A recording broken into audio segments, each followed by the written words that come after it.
করেছেন, লালন করেছেন, পালন করেছেন, এখন তাদের সময় লাইমলাইটে আসে। আর তো আমি এখনই সেই নির্বাচনে দাঁড়িয়ে যাবো, এটা আমি কখনো ভাবি না। হ্যাঁ, আমি পরবর্তীতে ইনশাল্লাহ।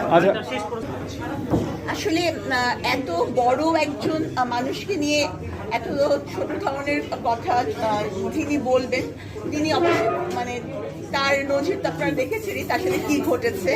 আর আসলে কাউকে ছোট করে কথা বলার আমি পক্ষপাতী নই। রাজনীতিতে প্রতিদ্বন্দ্বিতা থাকবে, হ্যাঁ, কিন্তু সেটা যেন কখনোই প্রতিহিংসার রূপ না নেয়, এটাই হচ্ছে আমার মতবাদ। আসলে এটা আমি যদি সবকিছু বাদ দিয়ে একজন নারী হিসাবে চিন্তা করি, একটা নারীর সাথে কিভাবে আচরণ করতে হয়, এটা তো প্রত্যেকের জন্যই এটা মানে পারিবারিক শিক্ষা। হ্যাঁ, এটার জন্য কোনো রাজনৈতিক শিক্ষার প্রয়োজন হয় না, এটা পারিবারিক শিক্ষা, নৈতিক শিক্ষা। তো আমি বলবো যে এটা মানে ইচ্ছাকৃতভাবে যদি এই ঘটনা ঘটে থাকে, আমার যদি চোখে পড়েনি, তো তাহলে সেটা অবশ্যই খোঁজা।